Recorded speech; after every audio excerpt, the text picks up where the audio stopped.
to your town, Morgan City. Oh, yeah, shrimp boats lined up along the pier here as we kick off the 90th Shrimp and Petroleum Festival. You know, it's the oldest chartered festival in the state of Louisiana. This carnival got underway just about an hour ago, and the food, fun, and music will continue throughout all of Labor Day weekend. One of the highlights of this weekend is the Blessing of the Fleet on Sunday, which will be right here. Organizers expect more than 25,000 people to gather here in the historic area of downtown. City officials hope that this event can highlight the work being done all along the water. There is a lot going on along Front Street here in Morgan City. It's all about historic revitalization, growth, and connecting community. Welcome to downtown Main Street. Call it the heartbeat of this historic district. It encompasses a 19-block area with century-old structures and signature community hotspot hangouts. There are two unique sides to Main Street in Morgan City. One side is lined with shops and restaurants. Many of them are housed in buildings that date back to the 1800s when Morgan City was first formed. The other side is a 21-foot seawall built to protect the city from flooding. Preserving these historic buildings is a big deal, so grants help Main Street business owners cover the cost for making approved storefront restorations. Inside, business is very good, just like these yummy offerings at this bistro. Oh, and the smiles come free with each meal. If a more formal cuisine setting suits your palate, there's a table waiting right next door at Cafe JoJo's. It's named after Brian Blanchard's mom, Joanne. He owns the bistro and this restaurant, too. He opened Cafe JoJo's in 2003.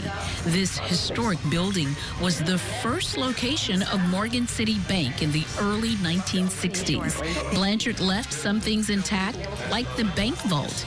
You see that big door there. And inside, we discovered a priceless valuable, his mom, working in her office. This beautiful mural is original to the building, too. And upstairs, there was a phone system that it's still like an operator, plug in, yes.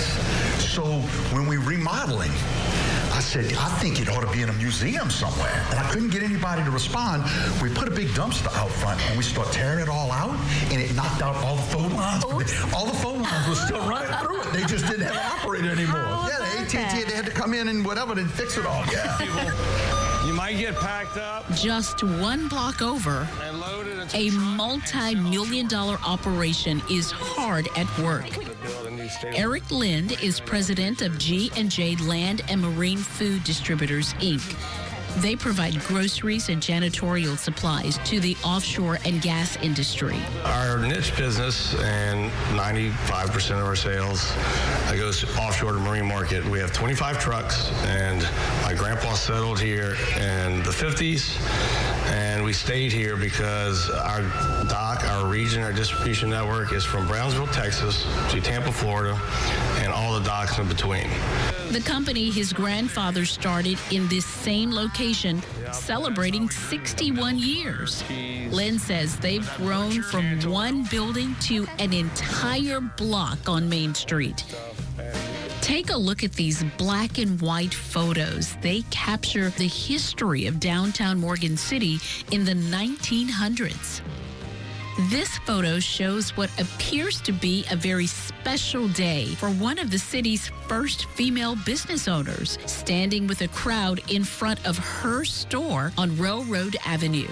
Decades later, the outside of that same building still looks pretty good. And the new owners, Jason and Chelsea Lynn, are in the middle of major construction. You can see the work is pretty substantial.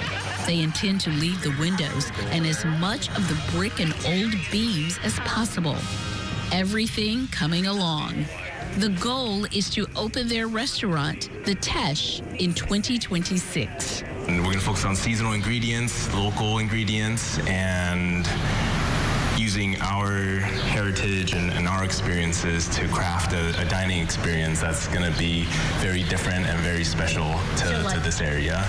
Chelsea grew up in Morgan City, moved to California for culinary school, where she met Jason. They got married and started a successful catering business. And now she is thrilled to be back with Jason and their new baby and a new business. Chelsea says there is no place like home in Morgan City. Coming up, we are sitting down with Monica Mancuso, the executive director of St. Mary Excel. She will tell us all about a new effort to showcase the natural beauty along the Atchafalaya.